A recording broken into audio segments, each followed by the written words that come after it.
Bien-aimé, notre Père Céleste,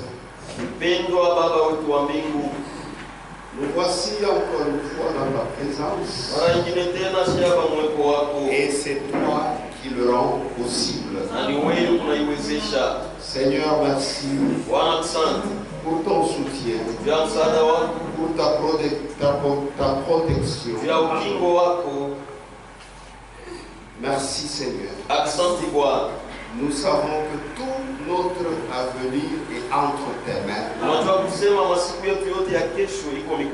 C'est pourquoi nous sommes sûrs, puisque en toi nous sommes garantis de toutes choses. Merci Seigneur. Merci pour tes enfants. Fais que Seigneur ta parole pénètre en nous. Que nous comprenions la grâce que tu nous as faite. Comme seul corps tu avais fait à Noé. Merci Seigneur. Dans le nom de Jésus-Christ. Nous te prions ainsi. Amen. Romains chapitre 10. Verset 14 au verset 17. Comment donc invoqueront-ils celui en qui ils n'ont pas cru? Et comment croiront-ils en celui dont ils n'ont pas entendu parler? Et comment en entendront-ils parler s'il n'y a personne qui prêche? Et comment y aura-t-il des prédicateurs s'ils ne sont pas envoyés? Selon qu'il est écrit, ils sont beaux les pieds de ceux qui annoncent la paix, de ceux qui annoncent de bonnes nouvelles. Mais tous n'ont pas obéi à la bonne nouvelle. Aussi Ésaïe dit-il, Seigneur, qui a cru à notre prédication? Ainsi la foi vient de ce qu'on entend. Et ce qu'on entend vient de la parole de Christ. Veuillez vous asseoir. Nous continuons avec notre thème. Nous avons commencé hier. La parole de Christ engendre la foi et la vraie foi. Seule la parole de Christ peut engendrer la foi. C'est ce que Paul nous dit. Et il n'y a qu'une seule foi. Il n'y en a pas deux. Il n'y en a pas trois. Il n'y en a pas quatre. S'il y a deux fois, c'est que l'une est fausse et l'autre est vraie. Si on parle de 50 fois, donc il y a 49 fois fausses, mais une seule fois est vraie. Et cette foi qui est vraie, c'est la foi biblique. Une foi fondée sur Jésus-Christ. Et ne l'oubliez jamais. Jésus-Christ est la parole. Si vous le suivez, vous n'allez pas marcher dans les ténèbres. Il va vous éclairer. Amen. Une foi fondée sur Jésus-Christ, c'est une foi fondée sur la Bible. Quand vous lisez tout l'Ancien Testament, les Écritures pointaient Christ.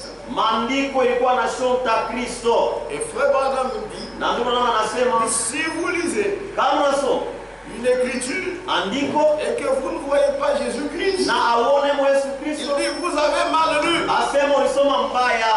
Amen. C'est-à-dire toute l'écriture. Ni kusema andiko yote. Quand Jésus était venu, Wakati Yesu alikuya, quand on parlait de l'écriture, wakati walikuwa wanasemea juu ya andiko, c'était l'Ancien Testament. kwa ni agano la kale. Et tout l'Ancien Testament Na agano la kale yote pointait Jésus-Christ. ilikuwa na mshonta Yesu C'est Kristo. lui qui devait apporter le salut. Ni yeye ndio alipasha kuleta wokovu. Le salut était promis.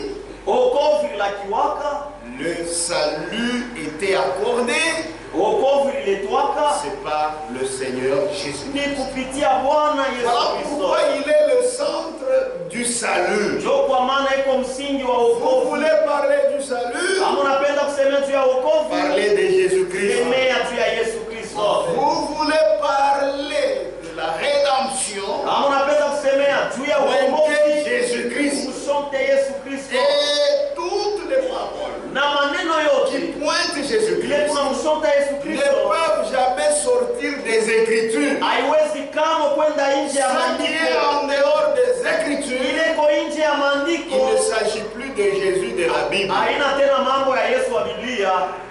C'est pourquoi il faut contrôler Ndio kwa maana napasha kuchunguza toutes choses. vitu vyote. Il ne faudrait pas être faible Haipashe kuwa mzaifu dans les domaines d'examiner si vous êtes dans la foi. ile naangalia kuchunguza kama uko Et la mwimani, seule manière na namna tu moya d'examiner si vous êtes dans la ya foi, kuchunguza kama uko mwimani c'est de ne pas aller au-delà de ce qui est écrit. ni ushende nje ya ile sha kuandikwa. Amen. Amen. Dans l'Ancien Testament, Mwagano la kale ça pointait Jésus-Christ. ilikuwa na mshonta Yesu Kristo, Et dans le Nouveau Testament, na mwagano jipya il y a eu les apôtres. ulikuwa banitume, Et ces apôtres-là na bale ne banitume faisaient que parler de Jésus-Christ. balianzaka kusemea tu juu ya Yesu Puisque c'est Kristo, Jésus qui libère le kwa salut. sababu ni Yesu ndio anatowaka Dans wokovu. l'Ancien Testament, Mwagano la kale il y avait les prophètes. ulikuwaka banabii, Et ces na prophètes-là, bale banabii Abraham dit, Abraham anasema ils étaient inspirés. walikuwaka wenye Ils kusukumwa, ne savaient même pas de ce qu'ils disaient. hawakujuaki hata ni vitu gani walikuwa nasema, Mais lakini ils pointaient le Seigneur walikuwa Jésus. nashonta Bwana Yesu En Kristo. d'autres termes, Kusema kwingine, le fondement de ces apôtres, de ces prophètes de l'Ancien Testament, msingi ya wanabii wa agano la kale c'était seulement Jésus. ilikuwa tu ni Yesu Kristo, Et même le fondement des apôtres dans le Nouveau Testament, na hata msingi wa mitume mwagano jipya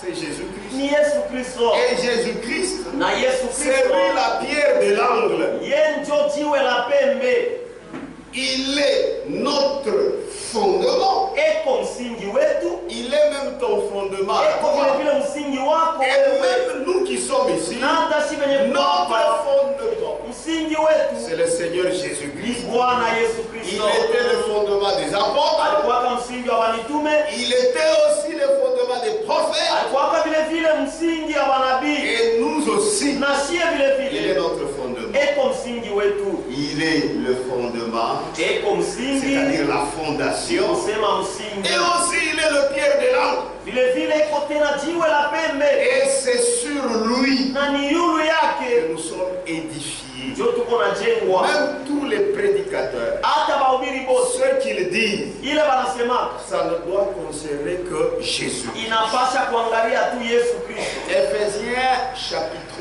2. Waefeso sura ya pili. C'est tellement important de le comprendre. Iko ya mafaa sana kuielewa, Parce qu'il y a des gens qui ont dévié. kwa sababu watu wasenda Ils pembeni, ne parlent plus de la croix de Jésus. abasemee tena juu ya msalaba ya Yesu, Ils ne comprennent rien. abaelewe Et kitu, ils ont fondé leur propre message, na balitunga ujumbe yabo qui wenyewe, n'est plus le message du salut. ila ina tena ujumbe ya wokovu. Éphésiens chapitre 2, Waefeso sura ya pili à partir du verset 20. kuanzia shairi ya 12. Vous avez été édifiés Mulijengwa sur le fondement yulu ya msingi des apôtres ya bamitume et des prophètes. na wanabii. Quel est ce fondement? Ile msingi ni nini? Virgule. Mkato. Le fondement c'est Jésus-Christ. Lui-même étant la pierre angulaire. C'est-à-dire tous les gens de l'Ancien Testament, les prophètes qui parlaient, leur fondement, c'est bien de le comprendre, c'était Jésus-Christ. Leur inspiration, ça peut être Jésus. Et dans le Nouveau Testament, il y a eu des apôtres qui sont venus, leur fondement, c'est Jésus-Christ. Et maintenant les apôtres, parce que Jésus-Christ était déjà venu, il a fait l'œuvre du salut. Maintenant vous pouvez parler clairement de la croix de Jésus. Amen. Les prophètes, ils le pointaient par inspiration. C'était la préparation du salut. Mais dans le Nouveau Testament, le salut est venu. C'est pourquoi Simeon avait dit, en prenant le petit enfant Jésus, il a dit, mes yeux ont vu ton salut. Puisque cet enfant-là, c'est celui dont il était question dans tout l'Ancien Testament. Donc il est le fondement des prophètes. Il est aussi le fondement des apôtres. Et il est aussi notre fondement. Et en même temps, il est encore la pierre angulaire. Vous avez été édifiés sur le fondement des apôtres et des prophètes. Et on explique ce fondement. Jésus-Christ lui-même étant la pierre angulaire.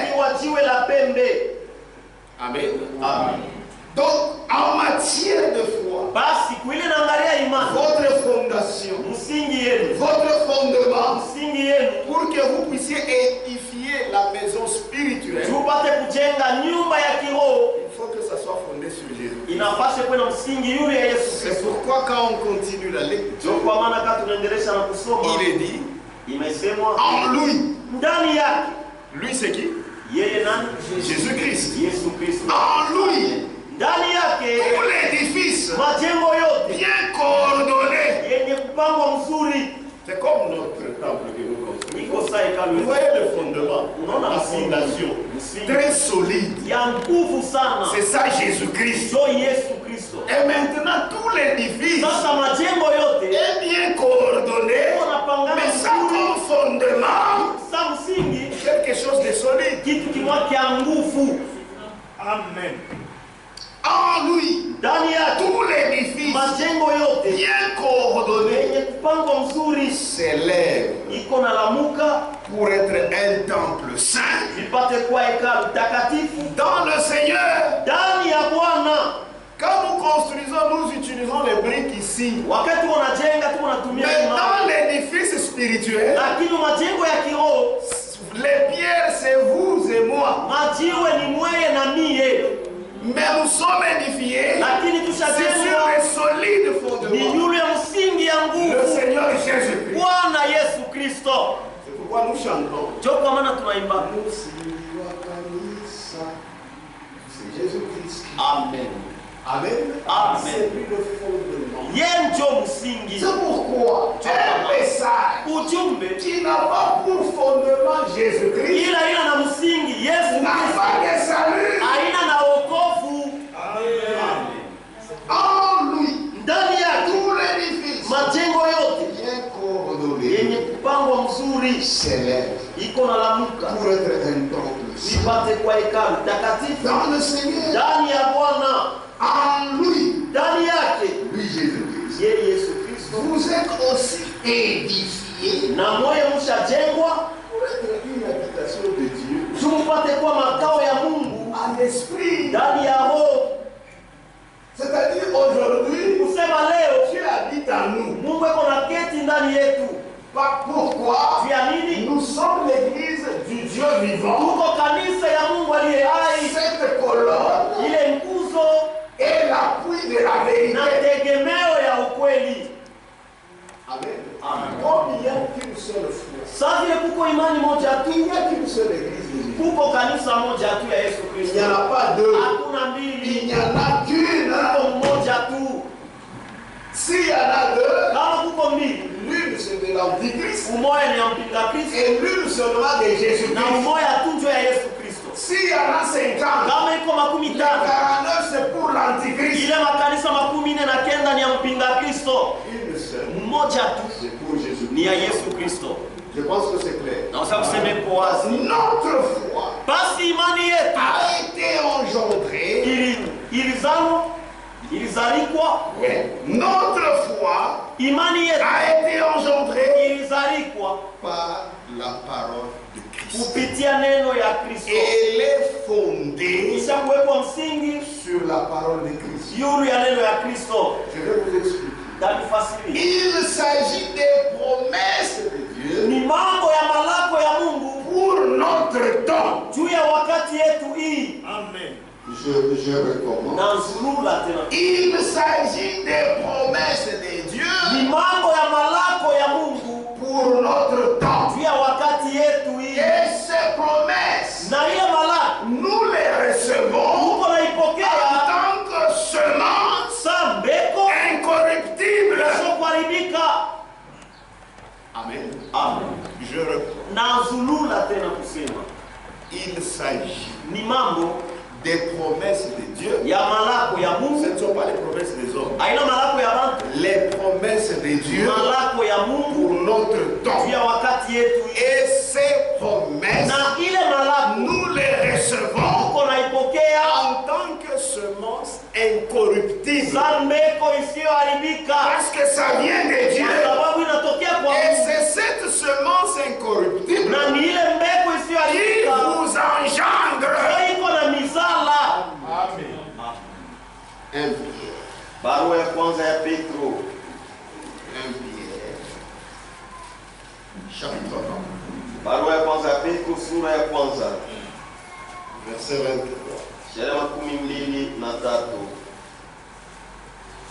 Puisque vous avez été régénérés. Puisque vous avez été régénérés. Non par une semence corruptible, mais par une semence incorruptible. Cette virgule est explicative. On explique par la parole vivante. C'est-à-dire cette semence incorruptible. C'est la parole vivante et permanente de Dieu. Les promesses de Dieu constituent la semence incorruptible. 25. Mais la parole du Seigneur demeure éternellement. Et cette parole est celle qui vous a été annoncée par l'évangile. Amen. Amen. Tout est clair. Les promesses pour notre temps constituent la semence incorruptible qui est la parole de vérité qui nous engendre. Jacques chapitre 1.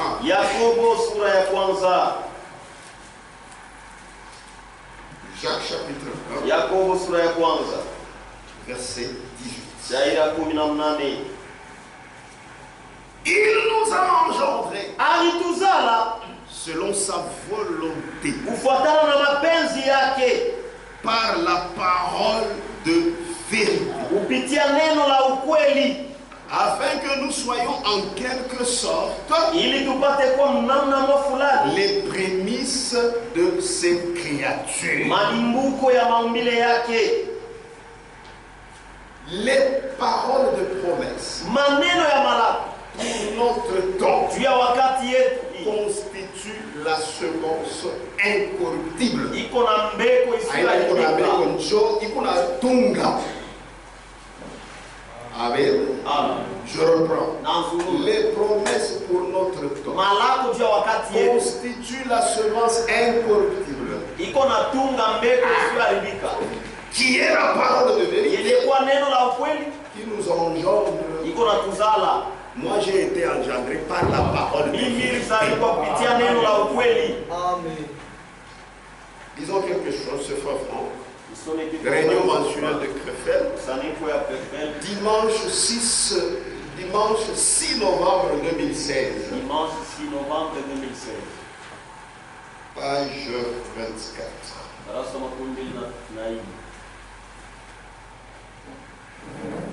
Lui en parlant de la nouvelle naissance. Il donne toujours l'exemple de Marie.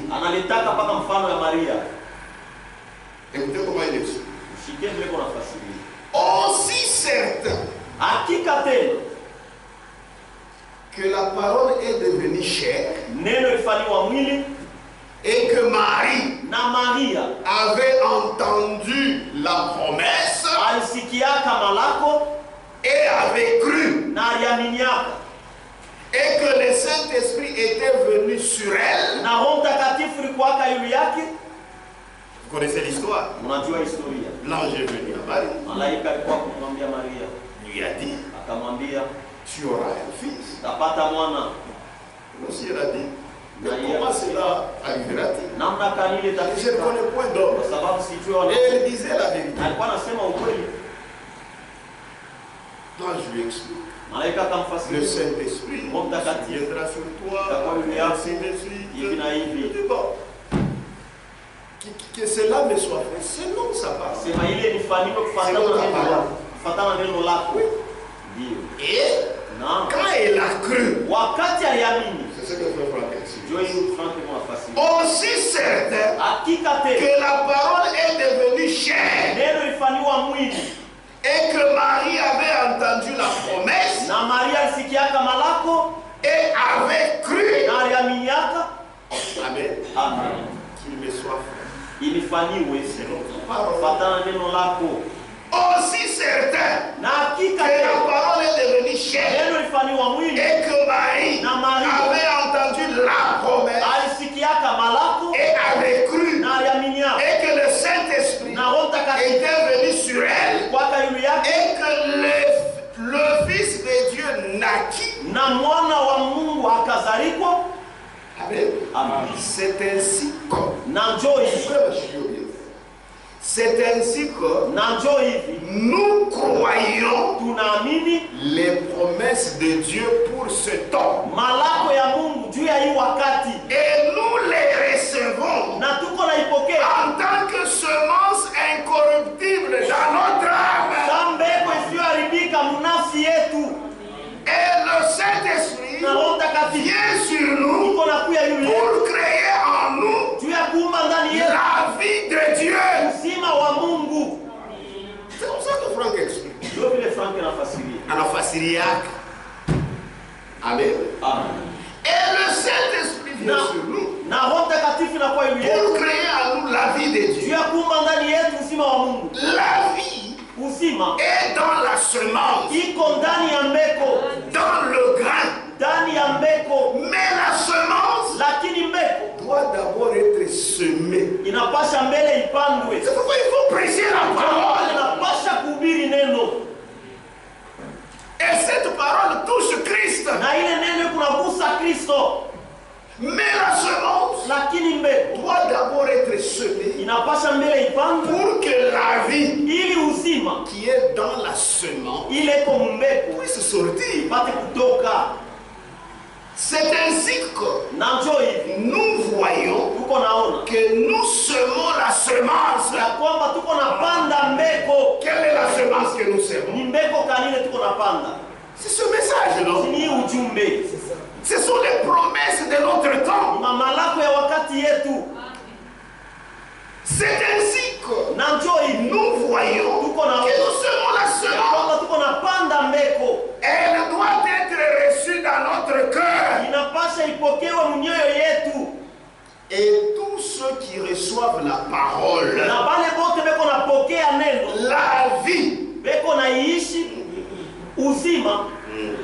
Et tous ceux qui reçoivent la parole, na bale bote beko napokea neno, la vie qui est dans cette semence, uzima inakuwa mwile mbeko qu'ils ont reçu, ile balipokea, sort, iko natoka, sort, iko natoka. Et il dit Alléluia. Nasema Alléluia. C'est ainsi que nous pouvons aller dans Matthieu 13. Ndio hivi tunaweza kwenda Mathayo sura 13. Qui dit inasema le Fils de l'homme mwana wa mtu a semé la bonne semence. Alipanda mbegu njema. Et la bonne semence, na mbegu njema, ce sont les enfants du royaume de Dieu. Watoto wa mfalme ya Mungu. Lisons ça, lisons ça. C'est Matthieu. Mathayo 13. Mathayo sura 13.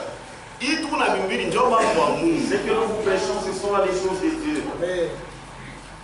Matthieu 13. Mathayo sura 13.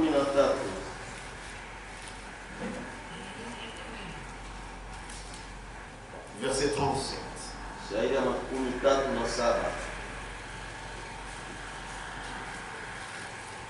Vous connaissez cette parabole du bon semeur qui a semé sa bonne semence. Mais pendant que les gens dormaient, c'est ainsi que son ennemi vint aussi, mais avec une mauvaise semence, il est livré.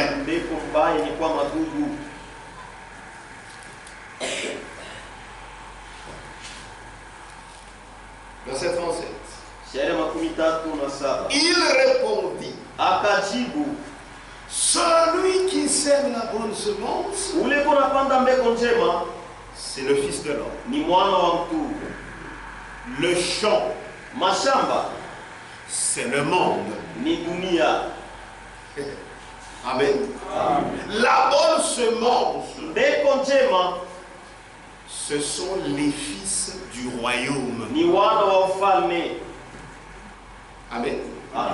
La bonne semence, ce sont les fils du royaume. D'où vient-il? De la bonne semence. Chaque semence se reproduira selon son espèce. C'est la bonne semence qui a été semée. Qui a encore une autre semence. Ce sont les fils du royaume. Amen. Amen.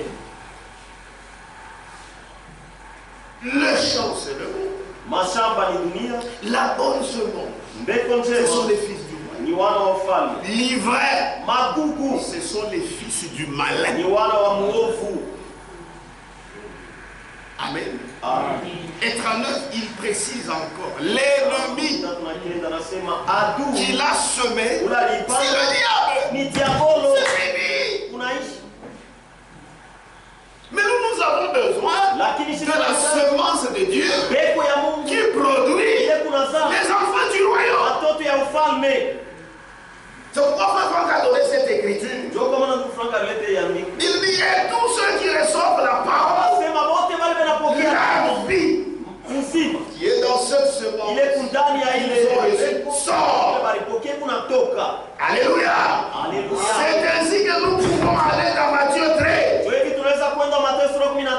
Fils de l'homme a semé la bonne semence. Et la bonne semence, ce sont les enfants du royaume. Et comme ce sont les enfants du royaume de Dieu, ces enfants du royaume de Dieu sont engendrés par la bonne semence qui est l'évangile du royaume. La bonne nouvelle du royaume. C'est-à-dire ces enfants du royaume correspondent à la bonne nouvelle du royaume. Matthieu 24, 14 que nous avons lu hier. Cette bonne nouvelle du royaume, c'est cette bonne nouvelle du royaume qui engendre les enfants du royaume. C'est ça la bonne semence que Dieu a semé. Faut pas apporter la confusion. Aujourd'hui, mambo ya Mungu ni ujumbe. De Dieu, c'est le message. Amen. Nous, on n'a pas peur de le dire. Je ne vois rien nulle part. Amen. La Bible est claire. Je ne sais pas comment tu vas expliquer toi ça autrement. Il y a l'évangile du royaume qui engendre les enfants du royaume. Et posez la question à tout le monde. Cette écriture de Matthieu 24 et 14. Tout le monde dira que c'est le message du temps de la fin. Maintenant, ces enfants du royaume viennent d'où? Viennent de la bonne nouvelle du royaume. C'est pourquoi vous dites que le message n'engendre pas.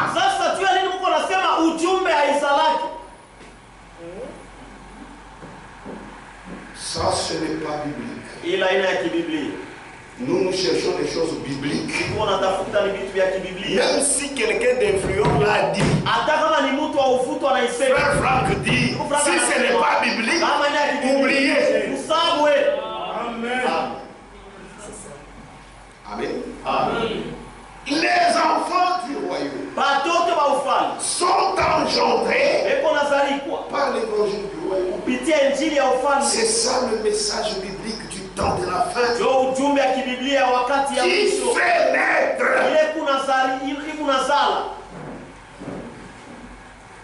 Amen. Amen. Toujours frère Franck, c'est le défi de la théologie chrétienne. Page 17. Le message du temps de la fin biblique fait naître des personnes croyantes.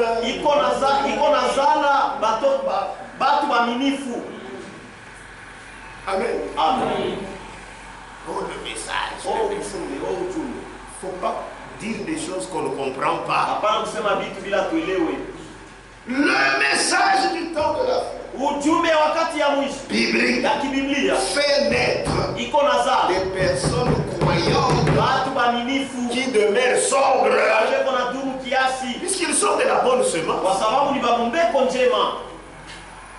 Tout commence par la nouvelle naissance. Amen. Amen. Aujourd'hui, nous l'avons dit hier et nous l'avons lu. Il n'y a qu'un seul message du salut. Revenons dans Rome. Est-ce qu'on est ensemble? Amen. Est-ce que vous comprenez? Amen. Romains chapitre 10. À partir du verset 14.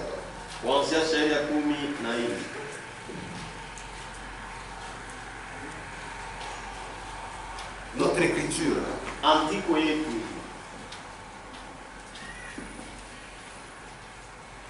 On commence au verset 13. Vous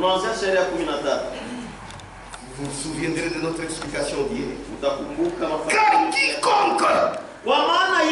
Les gens aiment beaucoup les quiconque. Car quiconque invoquera le nom du Seigneur sera sauvé. C'est Paul qui reprend l'écriture. Mais là il l'explique. Comment donc invoqueront-ils celui en qui ils n'ont pas cru? Il faut d'abord croire. Et comment croiront-ils dans celui dont ils n'ont pas entendu parler? Il faut la parole. Amen. Amen. Et comment en entendront-ils parler s'il n'y a personne qui prêche? Amen. Amen. Et comment y aura-t-il des prédicateurs s'ils ne sont pas envoyés? Donc c'est pas n'importe qui. Mais ça doit être quelqu'un qui qui est envoyé. On ne prêche pas puisqu'on a envie de prêcher. On ne prêche pas puisqu'on connaît parler le français. Puisque tu connais lire. À l'école, par exemple, on tape ça. Non, non, c'est pas ça. Amen. Et comment y aura-t-il les prédicateurs s'ils ne sont pas envoyés? Selon qu'il est écrit, ils sont beaux les pieds de ceux qui annoncent la paix, de ceux qui annoncent de bonnes nouvelles. Quand vous annoncez de bonnes nouvelles, vous annoncez la paix. Mais malgré que cet évangile est là, mais tous n'ont pas obéi à la bonne nouvelle. Ils sont fabriqués eux-mêmes leurs évangiles. Aussi Esaïe dit-il, Seigneur, qui a cru à notre prédication? C'est ça le problème. Aujourd'hui, il y a une bonne nouvelle du royaume, un message du salut qui est proclamé partout, mais tous n'ont pas obéi. Amen. Aujourd'hui, il y a une vraie prédication de la parole. Puisque la question est posée, qui a cru à notre prédication? Il explique bien. Il dit, le rétablissement se fait par la prédication de la parole. Le rétablissement, ça ne se fait pas par autre chose. Si ce n'est par la prédication de la parole.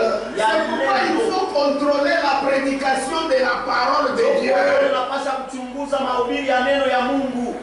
Si vous avez un problème, comme je l'ai toujours dit, j'ai un problème avec ici, puisque là,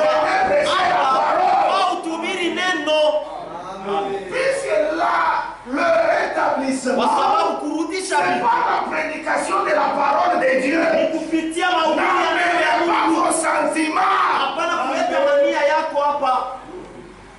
Parce que le rétablissement, mais là, quand vous amenez vos sentiments ou vos idées, mais vous embrouillez.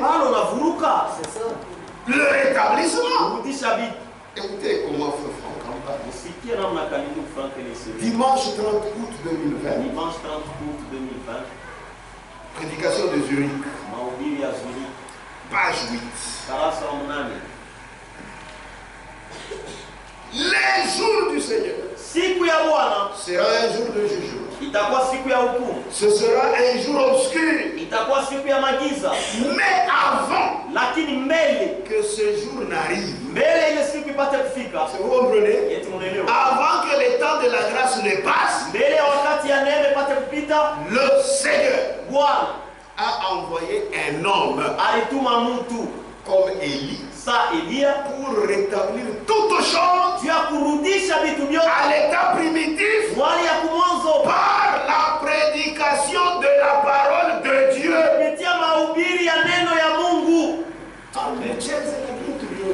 Mais ne jouez pas avec la prédication de la parole de Dieu. Puisque c'est là où Dieu entre en intimité avec ses enfants. Et donc il ne faut rien que la volonté de Dieu. Vos sentiments, non.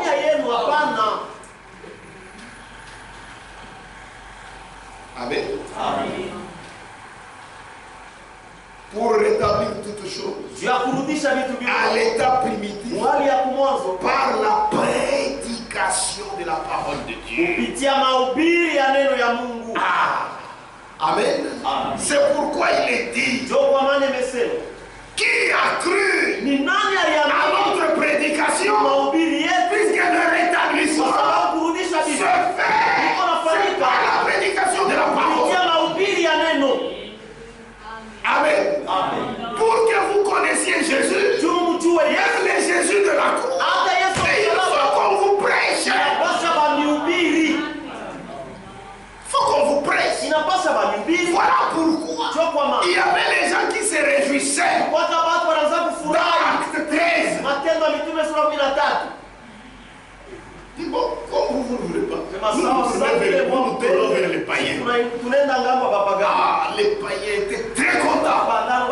wanafurahiwa sana. Amen. Il glorifiait la parole. Wanatukuza neno. Et tous ceux qui étaient prédestinés à la vie éternelle, ils crurent. Et quand ils crurent, ils ont reçu le salut. Amen. Amen. Amen. Le rétablissement se fait par la prédication de la parole de Dieu. Et en dehors du message biblique du temps de la fin, dites-moi, où est la vraie prédication de la fin? Moi je ne vois pas. Peut-être mais moi je n'en vois pas.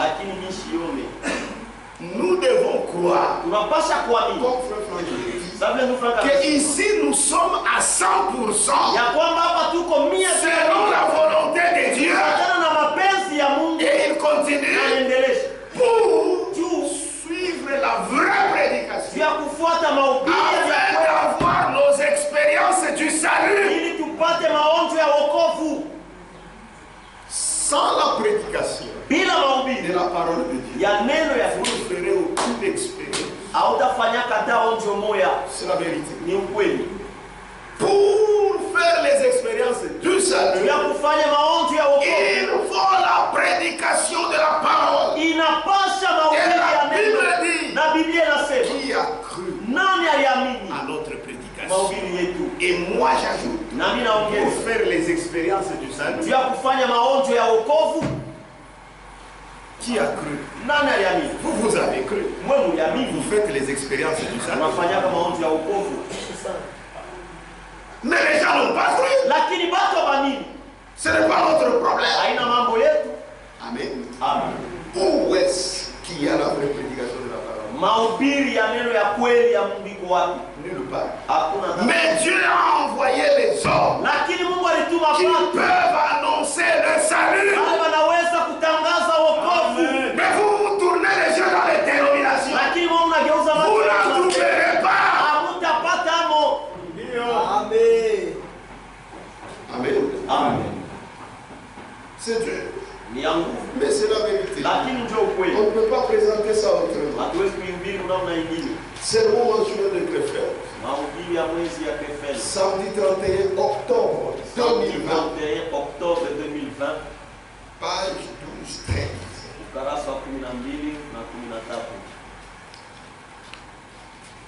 Le message biblique du temps de la fin. Pour le prêcher, il faut avoir une vue d'ensemble. Alors on avait pas toute la citation. Il faut lire. Il faut être conduit par le Saint-Esprit. Sinon,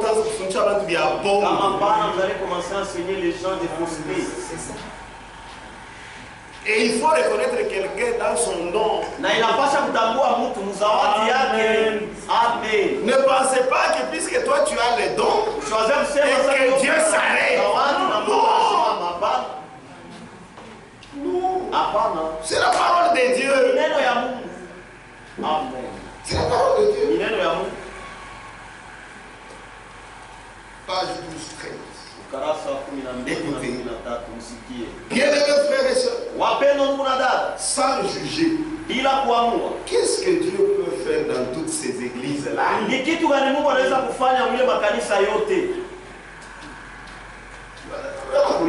On te pose la question. Toi qui as trop de compassion. Bien-aimés frères et sœurs, sans juger, sans juger, qu'est-ce que Dieu peut faire dans toutes ces églises, dans toutes ces dénominations? Qu'est-ce que Dieu peut faire avec tous ces désordres et cette confusion? Non. Et encore une fois, non. Dieu a des hommes sur terre qui ont entendu sa voix, qui ont répondu à son appel et qui sont devenus croyants. Des hommes qui se sont fait baptiser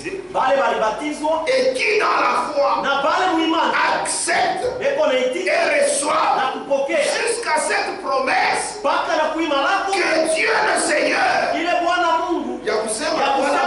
a envoyé son serviteur, le prophète, avant le retour de Jésus-Christ, pour nous faire vraiment sortir de toute la confusion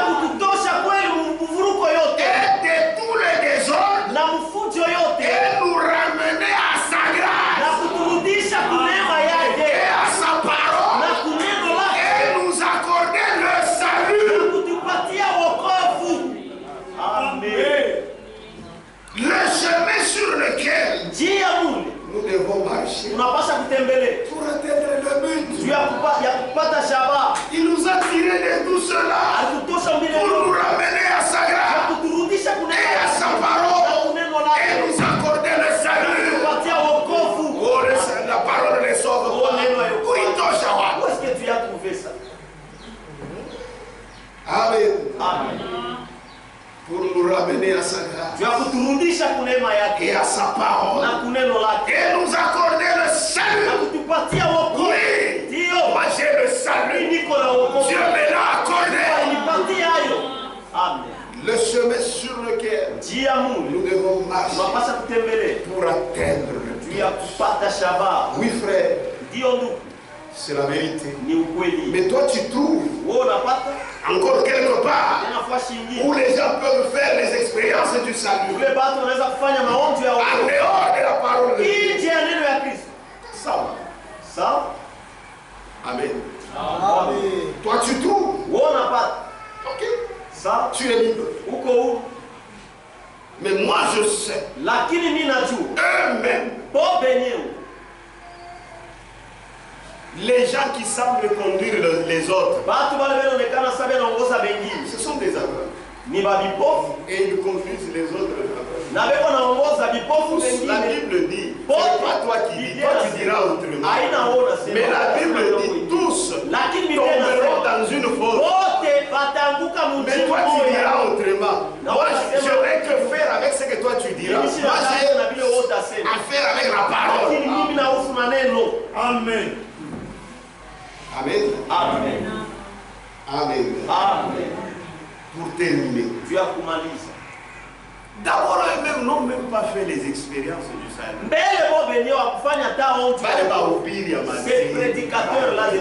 Ils n'ont pas fait les expériences du salut. Il faut bien filmer. Ils n'ont pas fait les expériences du salut. Ils n'en ont pas fait. Mais comment ils vont pousser les autres à faire les expériences? Quelle parole ils ont? Nous sommes maintenant encore une fois. Amen. Amen. Réunion mensuelle de Krefeld. Dimanche 7/7/2019. Dimanche 7/7/2019. Page 14. C'est pourquoi il faut lire. Il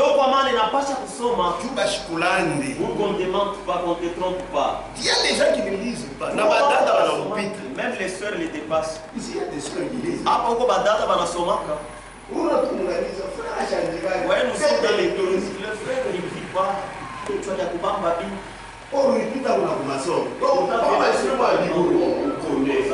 Mais quand il y a des problèmes, tu ne connais pas. Qu'est-ce que toutes ces religions ont comme signification? Quels sont tous ces hommes? Ils sont éloignés de Dieu et conduits dans l'erreur pour l'éternité. C'est pour cette raison, bien-aimés frères et sœurs, Dieu nous appelle à revenir seulement à la Bible et à être reconnaissant au Seigneur.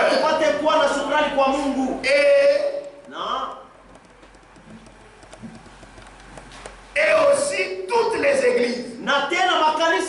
Les églises libres. Dans toutes les assemblées. Où est-ce qu'aujourd'hui on a la vraie prédication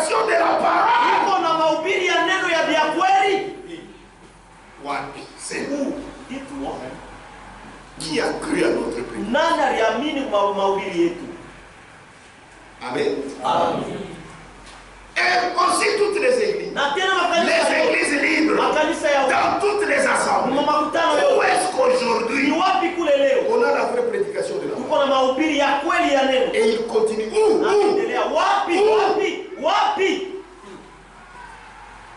Partout.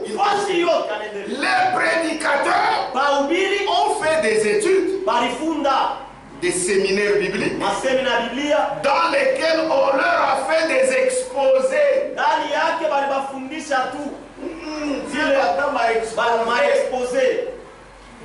Ma conférence, du manimi.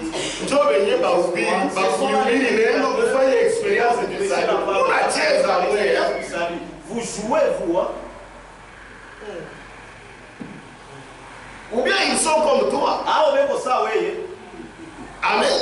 Amen. Où? Partout les prédicateurs ont fait des études.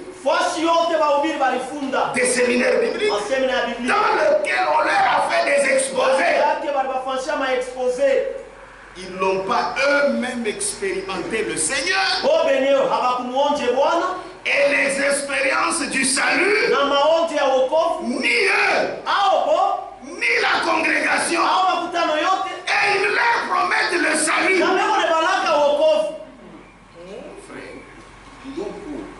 Oh, ils sont sauvés, le salut.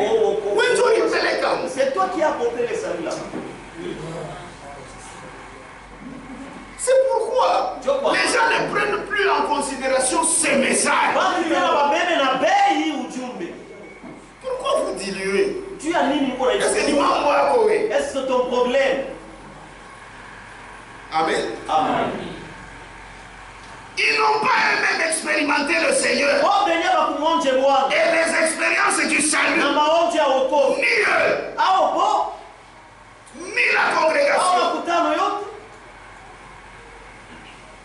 Nabo, na makutano yote, Nabo, na makutano yote, abakonje kitu.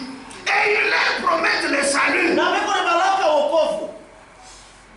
C'est ainsi que nous sommes vraiment reconnaissants au Seigneur de tout notre cœur.